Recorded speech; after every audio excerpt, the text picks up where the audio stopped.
C'était un pire cauchemar pour ces enfants qui ont vu leurs progéniteurs tomber sous les coups des balles, terrifiés, angoissés, sans aucune défense.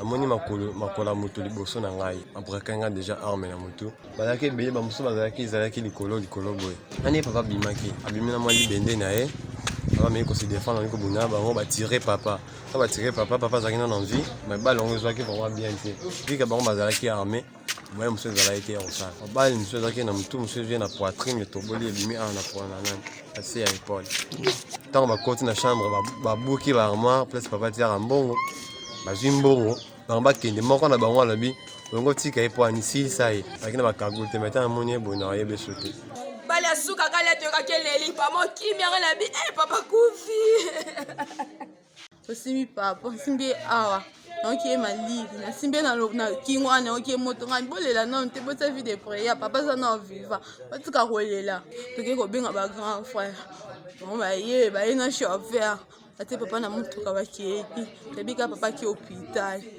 ozwi tobengi tobi nini mpozo papa balobi papa koti déjà na mort. Le député provincial Albert Ntimba est mort à l'âge de 57 ans. Il laisse derrière lui une veuve et 9 enfants, dont 5 filles et 4 garçons. Dans cette troisième législature provinciale, il était le premier suppléant du gouverneur Atou Matubwana. Les enquêtes sont en cours. Jusqu'à présent, pas d'indice à suivre.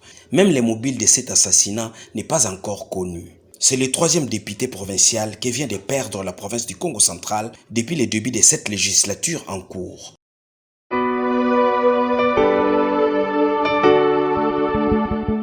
La nuit du vendredi 14 au samedi 15, des hommes non autrement identifiés avec des armes à feu ont fait incursion à la résidence de l'honorable Albert Ntimba.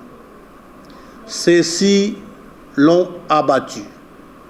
Mais avant de l'abattre, ils lui ont passé un message. Lequel message disait Benga Soussou, gouverneur Nayou. Son Excellence, Monsieur le gouverneur de province, fait passer un message à la population que l'honorable qui a été abattu est son frère et de surcroît son premier suppléant, c'est celui qui l'a remplacé à l'Assemblée provinciale.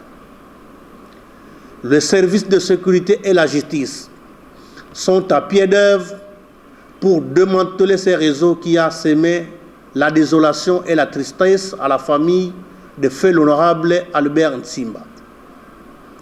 Mais aussi, son Excellence, Monsieur le gouverneur de province, communique et passe le message à toute la population du Congo central que non seulement l'honorable est abattu, mais aussi certains de ses collaborateurs font objet de certaines menaces, notamment son Excellence, Monsieur le ministre des Finances, son directeur de cabinet, quelques-uns de ses conseillers et même ses assistants. Son Excellence, Monsieur le gouverneur de province, demande à toute la population du Congo central de garder son calme et surtout d'être vigilante en attendant l'aboutissement des enquêtes qui sont menées. À travers cette communication, l'autorité provinciale présente ses condoléances les plus attristées à la famille politique du défunt et à sa famille biologique. Je vous remercie.